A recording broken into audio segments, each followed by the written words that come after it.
오늘 하나님께서 우리에게 주실 말씀은 사도행전 23장 1절부터 11절까지의 말씀입니다. 찾으신 줄 알고 제가 봉독해 드리겠습니다. 바울이 의회원들을 주목하고 말하였다. 동포 여러분, 나는 이 날까지 하나님 앞에서 오로지 바른 양심을 가지고 살아왔습니다. 이 말을 듣고 대제사장 아나니아가 곁에 서 있는 사람들에게 바울의 입을 치라고 명령하였다. 그러자 바울이 그에게 말하였다. 회칠한 벽이여, 하나님께서 당신을 치실 것이요, 당신이 율법대로 나를 재판한다고 거기에 앉아 있으면서 도리어 율법을 거슬러서 나를 치라고 명령하시오. 곁에 서 있는 사람들이 말하였다. 그대가 하나님의 대제사장을 모욕하오. 바울이 말하였다. 동포 여러분, 나는 그가 대제사장인 줄 몰랐소. 성경에 기록하기를 너희 백성의 지도자를 욕하지 말아라 하였소. 그런데 바울이 그들의 한 부분은 사두개파 사람이요 한 부분은 바리새파 사람인 것을 알고서 의회에서 큰 소리로 말하였다. 동포 여러분, 나는 바리새파 사람이요 바리새파 사람의 아들입니다. 나는 지금 죽은 사람들이 부활할 것이라는 소망 때문에 재판을 받고 있습니다. 바울이 이렇게 말하니 바리새파 사람과 사두개파 사람 사이에 다툼이 생겨서 회중이 나뉘었다. 사두개파 사람은 부활도 천사도 영도 없다고 하는데 바리새파 사람은 그것을 다 인정하기 때문이다. 그래서 큰 소동이 일어났다. 바리새파 사람 편에서 율법학자 몇 사람이 일어나서 바울 편을 들어서 말하였다. 우리는 이 사람에게서 조금도 잘못을 찾을 수 없습니다. 만일 영이나 천사가 그에게 말하여 주었으면 어찌하겠습니까? 싸움이 커지니 천부장은 바울이 그들에게 찢길까 염려하여 구린더러 내려가서 바울을 그들 가운데서 빼내어 병영 안으로 데려가라고 명령하였다. 그날 밤에 주님께서 바울 곁에 서서 말씀하셨다. 용기를 내어라. 내가 예루살렘에서 나의 일을 증언한 것과 같이 로마에서도 증언하여야 한다. 아멘. 목사님 나오셔서 의회 앞에 선 바울이라는 말씀으로 말씀 증거해 주시겠습니다. 할렐루야. 오늘도 좋으신 우리 주를 찬양합니다. 오늘도 성령께서 우리 가운데에 필요한 말씀들을 해주시기를 간절히 소망합니다. 사도행전 말씀을 계속해서 보고 있는데 이제 끝이 보입니다. 사도행전이 28장까지 이렇게 되어 있는데 지금부터는 어떤 이제 전도 여행이라기보다는 재판장 앞에 서는 바울의 모습을 우리가 보게 될 겁니다. 28장 마지막이 로마에 이제 가게 되는 그런 장면이 나오게 되는데 오늘 23장을 기점으로 보시면 바울이 몇 번이나 재판장 앞에 서는 모습을 우리가 볼 수 있습니다. 오늘 보시면요, 장소는 예루살렘입니다. 예루살렘에 우리 보통 사내드린이라죠. 사내드린 공의회. 그게 이제 의회, 국회의원의 그런 기능들도 하고 재판관, 그런 사법기관의 역할들도 하는 곳인데 그 예루살렘에서 사내드린 공의회 앞에 서 있는 바울의 모습을 봅니다. 그리고 이 사도 바울이 이제 가이사라로 이송이 되어서 유대 총독이죠. 벨릭스라는 그런 총독이 있었는데 총독 앞에 또 서게 됩니다. 이제 법정이죠, 그죠? 서게 되고 그 벨릭스 앞에 서게 되고 2년 동안이나 거기 이제 갇혀 있다가 벨릭스에서 유대 총독이 바뀝니다. 베스도라는 사람으로 총독이 바뀌어가지고 또 바뀐 총독이 또 이 바울을 다시 법정에 세우게 됩니다. 그때에 또 갈릴리 북부 지방을 다스리는 아그리파 2세라는 그런 왕이 이 베스도가 총독이 바뀌었다는 이야기를 듣고 인사하러 왔다가 또 이 아그리파 2세 왕 앞에서 이 사도 바울이 또 서게 되는 그 장면을 여러분 나중에 보게 될 것입니다. 그리고 마지막으로는 로마 황제 앞에 그 법정이죠. 최고 법정이죠. 거기 서게 되는 바울을 보게 됩니다. 이렇게 몇 번이나 법정 앞에 서는 바울의 모습이 지금 23장부터 끝장까지 남아있는 부분이다라고 생각하시면 됩니다. 사실 예루살렘에 왔는데 예루살렘 사내드린 공의회에서 이 법정에 서 있다가 어디로 가이사라로 다시 이송이 됩니다. 왜냐하면 유대 총독들은 별일 없으면 보통 이 가이사라라는 곳에 이제 주재를 했습니다. 그래서 가이사라 총독이 있는 곳으로 이제 이송을 받거든요. 사도 바울이 배를 타고 제일 처음에 이스라엘 땅에 들어왔을 때에 정박한 곳이 어디였습니까? 가이사라였습니다. 가이사라에서 사람들이 뭐라 했습니까? 예루살렘으로 가지 말라 했습니다. 가면 큰 일을 당할 거니까 가지 말라 했는데 결국에 예루살렘을 갔다가 어떻게 잡혀가지고 다시 가이사라로 돌아온 겁니다. 가이사라에서 2년간 또 갇혀 있다가 또 새로운 총독 앞에 있다가 가이사라에서 다시 로마로 가게 되는 그러한 바울의 일정을 우리가 여정을 볼 수 있습니다. 그렇게 생각해 보면 가이사라에 있는 사람 가운데에 이런 사람이 있을 거예요. 그래, 예루살렘 뭐하러 갔느냐? 결국에 가이사라로 돌아온 거 아니냐? 결국에 로마 가기 위해서 로마 간다며 가이사라에서 출발할 거 아니냐? 우리 가지 말했는데 그렇게 예루살렘 가가지고 결국에 붙잡혀가지고 그렇게 온 거 아니냐? 이 너무 효율성이 떨어진다. 어차피 가이사라 돌아올 거고 어차피 가이사라에서 로마에 가야 되는데 뭐하러 가지 말라 했는데 예루살렘 올라갔느냐라고 생각하는 사람들이 있을 수도 있어요. 하지만 우리가 효율성을 따질 수 없는 일이 있습니다. 물론 우리가 효율성을 따지는 일들도 많죠, 그죠? 뭐 사업을 하는 사람들도 효율성 따지고요. 저도 효율적인 것을 굉장히 좋아합니다. 그래서 전철을 타고 갈 때에 그냥 이렇게 가만히 있지 않아요. 전철 타고 가면서 큐티를 한다든지 성경을 본다든지 뭐라도 이렇게 합니다. 비행기를 타고 갈 때도 안에서 설교 준비를 한다든지 뭐라고 이렇게 하려고 해요. 그게 이제 효율적이다. 이 시간을 흐트러 쓰는 것이 아깝다는 생각을 많이 하거든요.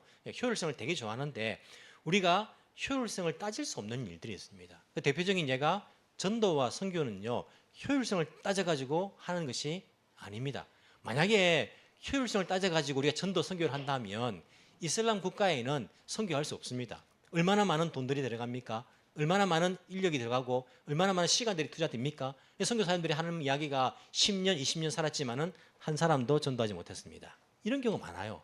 이슬람 선교를 우리가 포기할 겁니까? 효율성을 따져가지고 돈을 투자해도 시간을 들여도 거기는 효율적으로 너무 결과가 나지 않는다. 조금만 투자해도 우리가 많은 영혼들을 전도할 수 있는 곳으로 돌리는 게 낫다. 이렇게 말할 수 있습니까? 그렇게 말할 수 없어요. 우리가 전도와 선교는요, 교회 일은 효율성만 따져가지고 그렇게 추진할 수 없습니다. 물론 효율적으로 일해야 될 때도 있지만은요, 우리가 효율성만 따져가지고 교회 일을 할 수가 없다는 거예요. 일본 선교도 마찬가지 아닙니까? 얼마나 많은 서양 선교사님들이 일본의 선교회도 선교사의 무덤이라 말하면서 얼마나 그렇게 다 철수를 해버렸습니까? 효율성을 따지면요, 일본 선교 참 힘듭니다. 돈은 많이 들지요, 시간도 많이 들지요. 하지만 결과적으로 나온 것은 다른 나라에 비해 가지고 효율적이지 않은 부분들이 있어요. 하지만 하나님의 일은요, 효율성만 따져서 할 수는 없는 거예요. 특히 전도와 선교는. 바울은 성령의 인도함을 받아서 어디로? 예루살렘을 간 겁니다. 그곳에서 하나님께서 말씀하시기를 오늘 우리 23장 11절에 내가 예루살렘에서 나의 일을 정언한 것 같이 예루살렘에서 하나님의 일을 정언한 그 사명이 있었던 거예요. 뿐만 아니라 그가 이 아시아와 그리고 마게도니아에 있는 그 교회들, 이방 교회들에게 받은 그 헌금을 그들과 함께 예루살렘 교회에 전달을 하고 이방 교회에서 온 그 사람들을 예루살렘 사람들과 또 연결할 수 있는 그런 역할들이 있었기 때문에 예루살렘까지 와야 했던 것들을 우리가 알 수 있습니다. 결국에 가이사라로 돌아간다 할지라도 효율적으로 세상 사람들이 보기에는 효율적이 않다라고 생각할지 모르지만은 우리가 신앙적으로 그리고 사명적으로 전도와 선교에 있어서 때로는 우리가 하지 않아야 되는 세상 사람들이 보기에는 불필요한 그런 수고를 해야 할 때가 있다라는 것들을 기억해야 됩니다. 교회 일을 하면서 너무 목사님 그건 효율적이 않습니다. 하지 맙시다. 이렇게 할 수 없는 부분들이 많이 있어요. 우리가 노숙자 예배를 드리고 한국어 교실을 하고 또 뭐 해외에 있는 선교사님들을 후원을 하고 여러분 우리가 결과만 따지고 효율성만 따지면요 못합니다. 하지만 우리가 하나님께서 이 모든 것들을 통하여서 결국에 선을 이루실 것을 믿기 때문에 우리가 그 일에 순종해서 나아가는 것 그것을 기억해야 할 것입니다. 바울은 지금 예루살렘에서 재판을 받고 결국에는 나중에는 가이사라로 이송되어서 2년 동안이나 그리고 그 이후에도 조금 더 그곳에서 재판을 받고 다시 제일 최고 재판 기관인 로마로까지 이송되는 것들을 우리가 기억을 할 수 있습니다. 자, 그가 예루살렘 사내들인 공의회 앞에 서서 어떤 이야기를 합니까? 1절에 보시면요, 바울이 의회의원들을 주목하고 먼저 말합니다. 동포 여러분, 나는 이날까지 하나님 앞에서 오로지 바른 양심을 가지고 살아왔습니다. 라고 그가 선언합니다. 사도 바울은요, 법정 앞에 섰지만은요, 당당합니다. 나는 하나님 앞에서 바른 양심을 가지고 살아왔다는 거예요. 여러분, 우리가 차를 운전해 가면요, 경찰차만 봐도 어떻게 됩니까? 긴장합니다.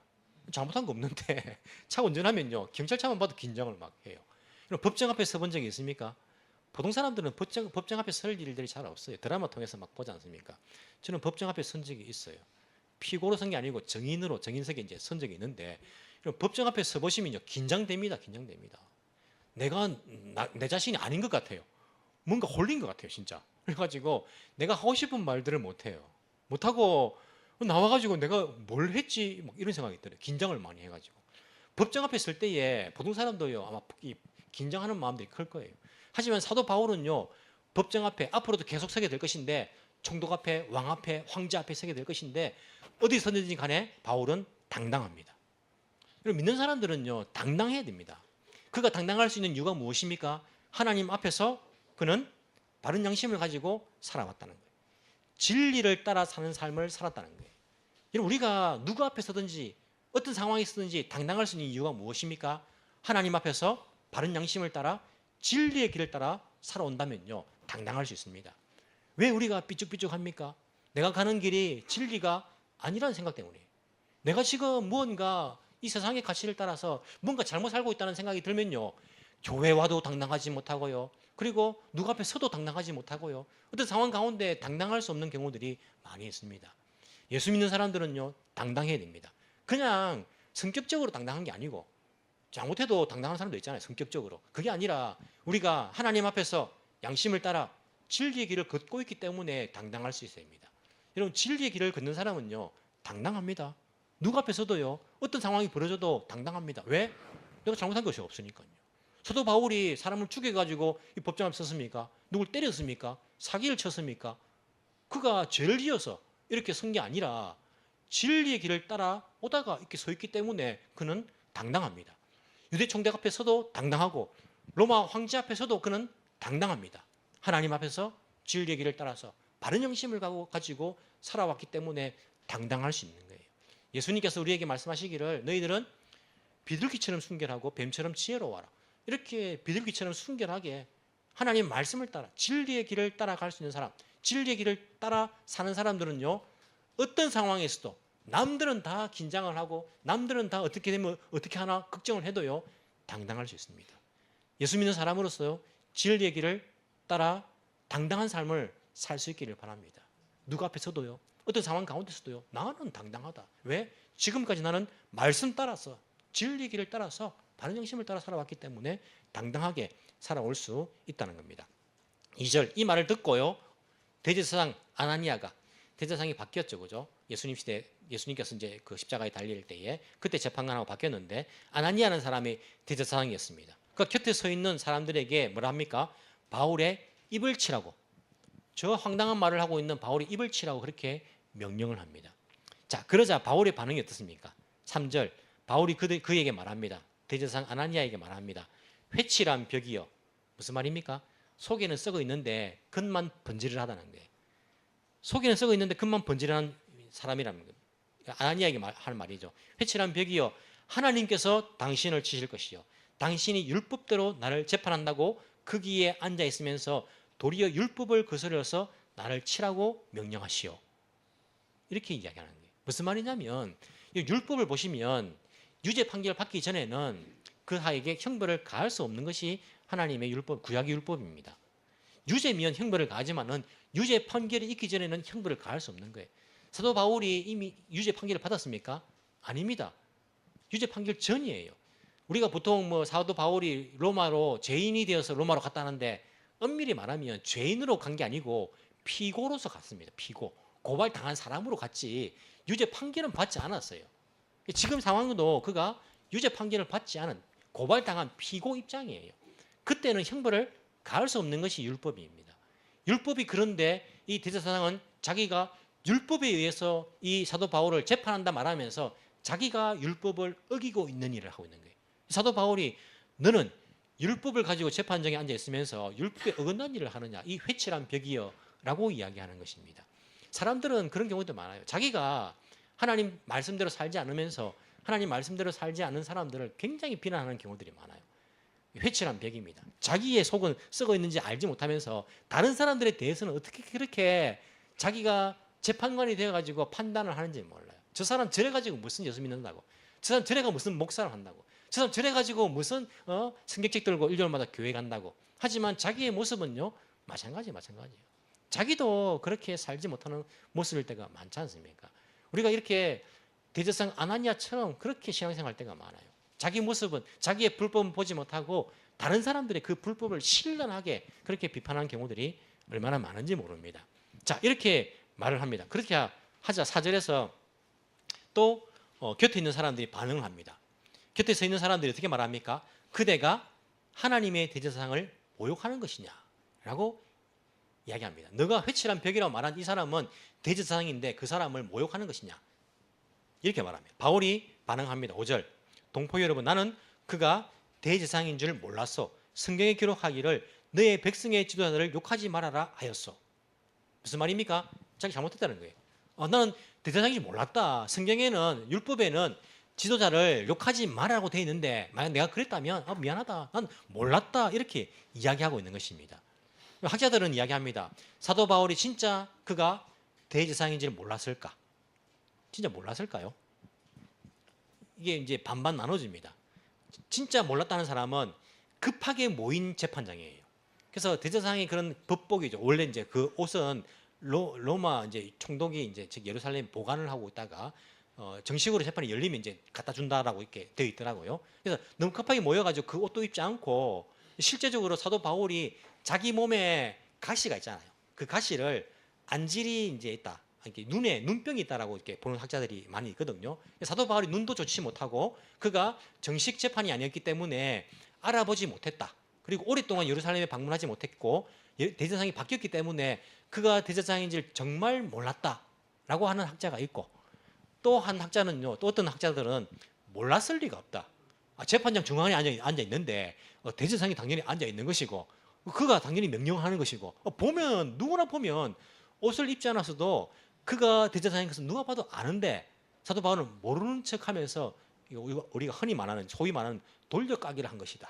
그렇게 이제 이야기하는 사람들도 있습니다. 어찌됐건 잘 모르지만은 사도 바울은 그렇게 이야기합니다. 나는 몰랐다.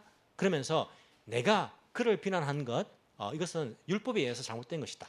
하나님께서는 율법에서 백성의 지도자를 욕하지 말라고 했다라고 그가 인정하고 있는 것들을 볼 수 있습니다. 이게 참 지혜로운 그런 모습이죠. 어찌 보면 사실 아나니아는요 굉장히 나쁜 사람입니다. 그 당시 평판이 안 좋았어요. 로마의 권력을 얻어가지고 그 권력을 유지하기 위해서 백성들을 억압하고 심지어 11조를 모아놓으면 자기 포켓에 넣고 막 그런 사람이에요. 이런 사람이기 때문에 나중에 결국에는 그 유대인들의 폭동에 의해 가지고 그가 이제 유대인들에 의해서 죽게 되는 결과를 맞이하는데 나쁜 사람입니다.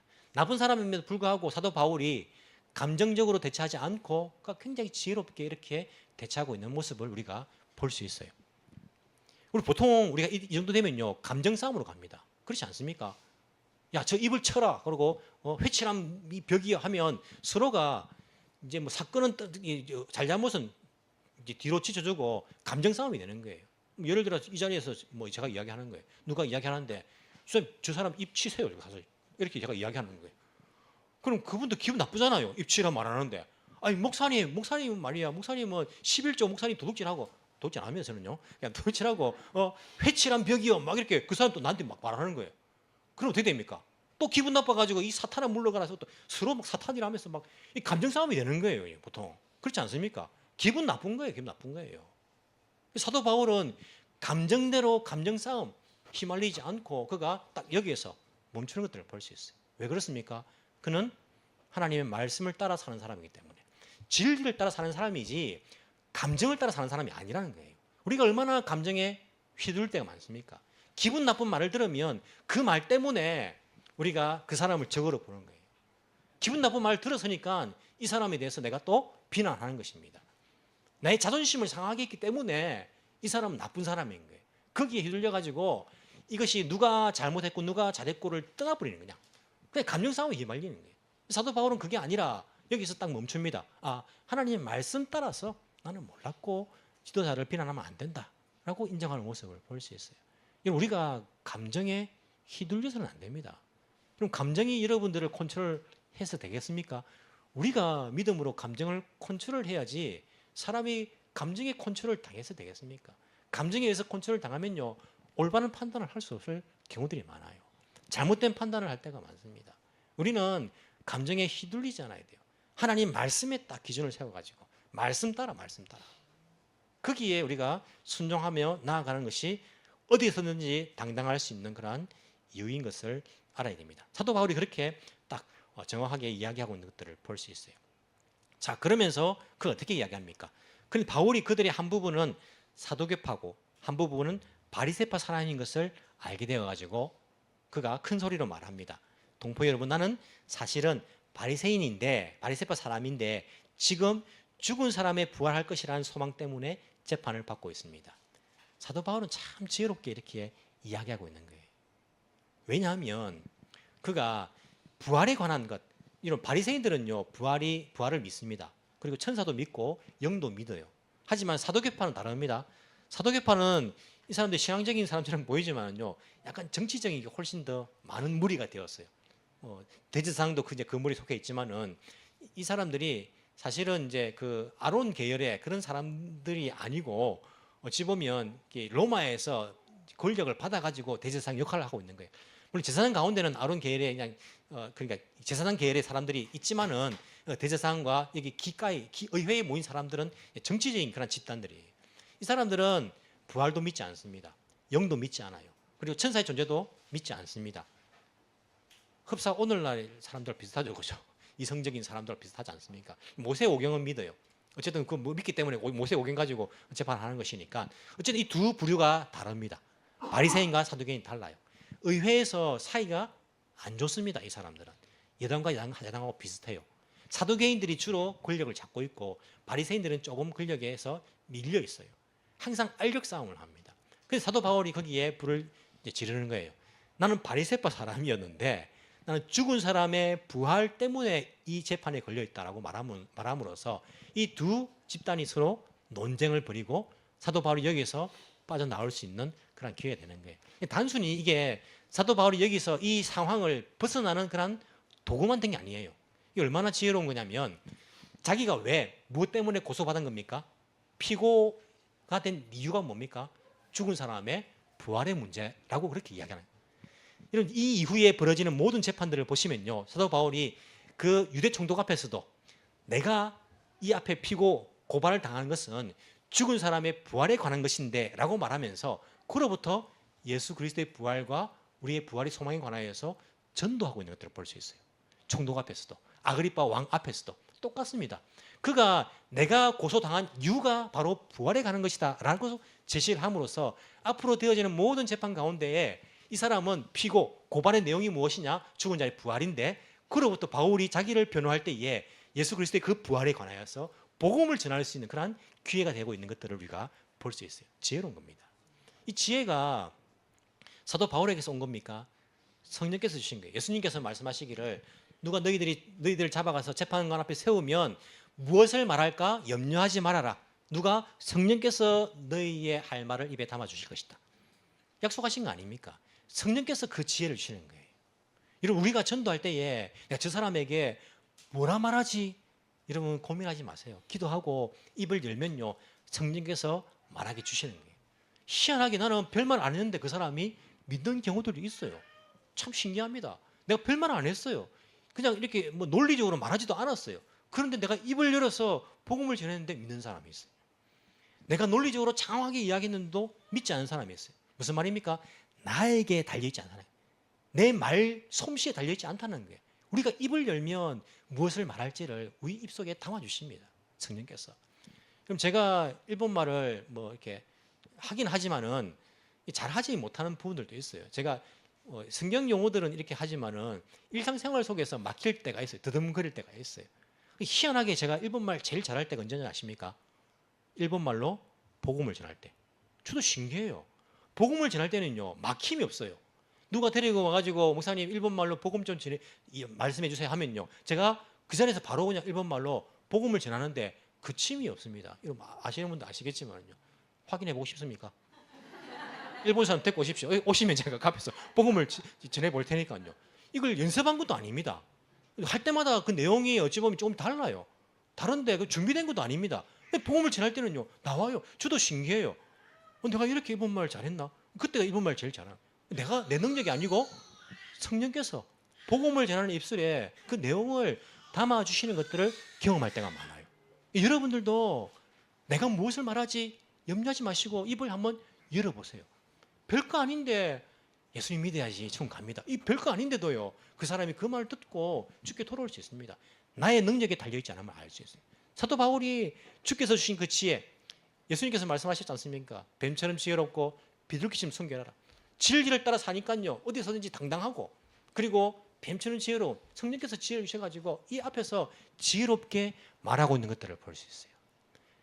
부활과 그리고 부활이 없다라는 그 진리와 어찌 보면 반진리 아닙니까? 진리에 반하는 내용 아닙니까? 그것이 서로 부딪힙니다. 그럼 진리는요, 진리에 반하는 내용과 부딪히게 되어 있어요. 우리는 진리의 길을 걷는 사람이기 때문에 진리의 길에 반하는 것은 부딪힐 수밖에 없습니다. 우리가 알아야 할 것은 우리의 적은요 무엇입니까? 반진리예요. 진리가 아닌 거예요. 진리에 반하는 것이 우리의 적입니다. 적을 잘 알아야 됩니다. 자꾸 우리가 사람들을 적으로 생각하지 마세요. 사람들을. 참 희한하게 싸우는 교회가 있어요. 교회 오면 싸워요. 교회 오면 싸워. 여러분 옆에 있는 성도들이요, 여러분 적입니까? 반진리입니까? 아니요. 우리가 싸워야 될 것은요, 성도들이 아닙니다. 목사가 성도들의 적입니까? 성도들은 목사의 적입니까? 왜 목사들과 또 뭐 성도 가운데 싸우고 서로 적이라 생각합니까? 이게 지혜롭지 못한 겁니다. 우리의 적은요, 진리에 반하는 거예요. 동성연애 우리 적입니다. 우리가 거기에 대해서 싸우는 겁니다. 우리 그 인정할 수 없습니다. 하나님 진리의 말씀에 반하는 것에 우리가 싸우는 것이지, 우리 자꾸 엉뚱한 것, 내 자존심을 건드리고 내 기분을 상하게 하는 것, 여기에 반하는 것을 적이라 생각하고 자꾸 그 사람과 싸우려고 해요. 자꾸 그 존재와 자꾸 싸우려고 합니다. 정확하게 우리가 알아야 됩니다. 우리가 싸워야 될 것은요, 진리에 반하는 것입니다. 교회 내에서 이웃들과 싸우지 마세요. 서로 싸우지 마세요. 우리가 싸워야 될 것은 진리에 반하는 내용이다. 진리와 비진리가 부딪히니까 여기에 싸움이 날 수밖에 없어요. 진리는 타협이 안 되잖아요. 진리에 반하는 것을 받아들일 수 없지 않습니까? 우리가 어떻게 동성연애를 받아들입니까? 그것이 가하다고 어떻게 받아들입니까? 성경에 분명하게 그것이 하나님께서 싫어하시는 것이라 말하는데 어떻게 받아들일 수 있습니까? 내가 좋아하는 사람이, 내가 지지하는 정당이 그것을 말한다고 받아들일 수 있습니까? 그 내용은요, 받아들일 수 없는 거예요. 반진리적인 부분들을요, 받아들일 수 없는 것입니다. 바울이 그 지혜를 가지고 이 자리에서도 벗어나고 앞으로의 재판 가운데서도 복음을 전할 수 있는 그 근거를 마련하고 있는 것들을 볼 수 있어요. 그러면서 그날 밤에 이제 그가 그 사람들 사이에 찢길 것 같으니까 청부장이 그를 데려다가 빼냅니다. 그리고 그날 밤에 주님께서 바울 곁에 나타나셔서 말씀하십니다. 뭐라 말씀하십니까? 용기를 내어라. 바울도 사실은 연약한 사람이에요. 바울도 겁이 났을 거예요. 어떻게 될까? 주님께서 뭐라 말씀하십니까? 바울, 용기를 내. 하시면서 너가 예루살렘에서 나이를 정하는 같이 로마에서도 정하여야 한다라고 말씀하십니다. 얼마나 큰 위로입니까? 바울이 로마까지 갈 때까지 어떻게 된다고요? 죽지 않는다. 바울은요, 로마 갈 때까지 죽지 않아요. 왜? 주님께서 너는 로마에서도 이 이야기를 내 정인이 되어서 복음을 전해낸다 말씀하셨기 때문에 무슨 일이 생겨도요, 예루살렘에서 가이사랴에서 몇 년 동안 같이 있어도요, 바울은 죽지 않는다. 왜? 로마까지 가서 복음을 전해야 되기 때문에. 이런 사명을 주님께서 주실 때에 사명자는요, 이런 사명이 그에게 큰 위로가 되는 것들을 볼 수 있어요. 사도 바울의 사명은 밖으로 나가서 복음을 전하는 일들입니다. 주께서 로마로, 예루살렘, 그리고 이제 가이사랴에서 로마까지 가서 복음을 전하는 것을 바울의 사명으로 주시고 있는 것들을 볼 수 있어요. 그럼 바울의 행적을 보면요, 참 신기한 게 사도행전에서 교회 안에서 일어나는 일들에 대해서 우리에게 어떻게 해라고 가르치는 것이 많지 않아요. 예배 드릴 때는 사도신경을 외우라. 찬송을 할 때는 찬송가만 해라. 악기는 뭘 써라. 이런 이야기들은 하지 않습니다. 교회 밖의 이야기들을 하고 있는 것을 볼 수 있어요. 밖에 나가서 어떻게 전도하고 어떻게 복음을 전하고 어떻게 당당하게 그들과 맞서고 그 이야기들을 바울을 통해서 우리에게 하고 있는 것들을 볼 수 있어요. 무슨 말입니까? 여러분, 우리의 목표는요, 우리의 목표는 물론 우리가 교회가 없는 곳에 교회를 세우는 것이 선교의 목표이지만은 우리의 목표는 교회에 와서 예배드리고 그리고 우리가 서로 교제하고 그리고 즐겁게 지내고 이것이 우리의 목표가 아니라는 거예요. 교회가 우리의 목표가 아닙니다. 우리 목표는 무엇입니까? 교회 밖입니다. 세상에 우리의 목표가 있습니다. 나가라는 거예요. 밖에. 교회 안에서 어떻게 예배를 잘 드릴까가 우리의 목표가 아니라는 거예요. 우리가 교회 밖에서 어떻게 사명자로서 그리고 하나님의 진리를 따르는 자로서 어떻게 그 밖에서 살 것인가가 우리의 목표라는 거예요. 우리 사명지는요, 교회 안에 있는 것이 아니라 교회 밖에 있다라고 우리에게 말씀하십니다. 우리 교회에서가 뭐 하는 것입니까? 뭐 하는 것입니까? 믿는 사람들끼리 모여서 예배하고 우리 믿음을 확인하고 목장 모임에서 뭐 하는 것입니까? 우리가 그냥 의미 없는 이야기들을 하는 것이 아니라 우리가 밖에서 어떻게 살 것인가를 나누고요. 기도 제목을 나누고 이 힘을 내어서 밖에 나가서 한 일주일 동안 또 우리가 진리 위에서 복음을 전하면서 그렇게 사십시다. 그래서 서로가 위로하면서 힘을 얻는 것이 목장 모임 아닙니까? 안에서 우리가 하는 행동들이 우리의 목표가 아닙니다. 교회는 우리의 목표가 아닙니다. 세상이 우리의 목표입니다. 그곳에서 복음을 들고 나가는 것입니다. 우리 사명은요, 밖에 있습니다. 회사에서 우리가 어떻게 진리 위에 있는 사람으로 살아갈 것인가, 회사에서 우리가 어떻게 복음을 전하며 살 것인가, 그것이 우리의 목표입니다. 일요일이 우리의 목표입니까? 아니요, 평일이 우리의 목표입니다. 우리가 일주일 동안 어떻게 꾸역꾸역 잘 견뎌가지고 일요일날 교회 모여가지고 이거 좋네, 이게 우리의 목표가 아닙니다. 주일날, 일요일날 교회 모여가지고 예배드리고 서로 격려해서 평일날 나가서 어떻게 우리가 믿음대로 살 것인가, 이것이 우리의 목표입니다. 일요일이 우리의 목표가 아니고요, 월요일부터 토요일까지 평일이 우리의 목표입니다. 세상 가운데서 회사에서, 사회에서, 직장에서 다른 믿지 않는 사람들과 이웃들과 함께 그 속에서 우리가 어떻게 복음을 들고 있는 사람으로서 진리의 길을 걷고 있는 사람으로서 어떻게 살아갈 것인가, 그것이 우리의 사명이요, 그것이 우리의 목표인 것을요, 바울의 사명을 통해서 우리가 알 수 있습니다. 그는 안디옥 교회에 돌아가기도 했지만은요, 안디옥 교회에 돌아가서 교회 안에서 무엇을 했다? 나오지 않습니다. 잠시 돌아갔지만 거기서 다시 준비해서 다시 세상 속으로 나아갑니다. 복음을 들고 나아가는 것들을 볼 수 있어요. 예루살렘 교회에 방문했지만은요, 자세하게 나오지 않습니다. 다시 그가 가이사라로 그리고 로마로까지 나아가고 있는 것들을 볼 수 있습니다. 우리의 목표는요, 교회 안이 아니라 교회 밖입니다. 우리의 목표는요, 일요일이 아니라 평일입니다. 그곳에서 어떻게 믿는 사람으로서 살아갈 것인가, 이것이 우리의 사명이고 우리의 목표입니다. 세상은요, 밖에 있는 것을 안으로 가지고 들어옵니다. 아웃을 인하고 있습니다. 내 가족을 위해서, 나를 위해서 직장 속에서 돈을 벌어가지고 그걸 들고 들어오는 것입니다. 세상의 가치관을 들고 들어오는 것입니다. 내가 제일 중심입니다. 내가 제일 소중합니다. 밖에 있는 것이 소중하지 않습니다. 밖에 있는 것 어떻게든 다 내가 욕심을 가지고 그것을 모아서 안으로 끌어오는 것, 세상의 가치관도 끌어오는 것, 이것이 세상 사람들이 하는 그러한 행동들입니다. 믿는 사람은요, 그렇지 않습니다. 안에 있는 것을 밖으로 내보내는 사람입니다. 인, 아웃 하는 사람입니다. 내가 가진 복음을 밖으로 끄집어내는 것입니다. 내가 가진 예수의 사랑을요, 밖으로 끄집어내는 것입니다. 내가 모았던 그 물질을요, 밖에 있는 사람들을 위해서 내가 사용하는 것입니다. 복음을 위해서 쓰는 것입니다. 자꾸 내가 제일 중요하고 내 가족이 제일 중요하고 밖에 있는 거 다 희생해서라도 아웃을 인하는 삶이 아니라 내가 가지고 있는 인을 아웃하는 그 삶을 사는 것이 예수 믿는 사람들의 삶입니다. 예수님께서 그렇게 사셨지 않습니까? 안에 있는 자기 것을요, 밖으로 다 주신 분이 예수님 아니십니까? 우리의 목표는요, 밖에 있는 것을 안으로 자꾸 모아들이고 끌어들이고 나의 행복, 내 중심, 이런 삶이 아니라 내가 가지고 있는 이 복음과 예수의 사랑과 이 진리와 내가 가진 것들을요, 이웃을 위해서, 믿지 않는 사람들을 위해서 세상 속에서 사용하는 것, 인, 아웃 하는 것이 우리의 사명인 것을 기억해야 할 것입니다. 사도 바울은 그 사명을 가지고 로마로 갑니다. 나에게 있어서 로마는 어디입니까? 나에게 그 사명이 있습니까? 내가 있는 곳 어디서든지 간에 진리의 길을 따른다면 우리는 당당할 것입니다. 우리는 그곳에서 내가 가진 그 복음을요, 당당하게 펼쳐나갈 것입니다. 그곳이 나의 로마이며 나의 사명지이며 내가 그리스도인으로서 살아가는 그런 목표며 이유인 것을 알고 이 사명을 함께 감당할 수 있는 믿음의 동지들이 다 되기를 간절히 소망합니다. 기도드리겠습니다.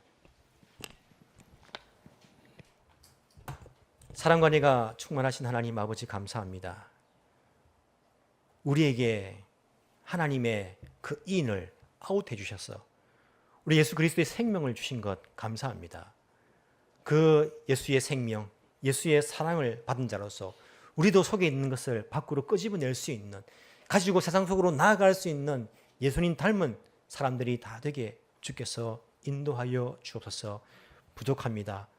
그리고 알지 못하는 것이 많습니다. 연약합니다. 하지만 이런 우리를 통하여서 주의 영광 드러내기를 원하신 우리 하나님, 우리를 사용하여 주시고 주님께 순종하며 진리의 길을 걸어갈 수 있는 믿음의 사람들 다 되게 성령께서 인도하여 주옵소서. 감사드리며 살아계신 예수님 이름으로 기도합나이다. 아멘.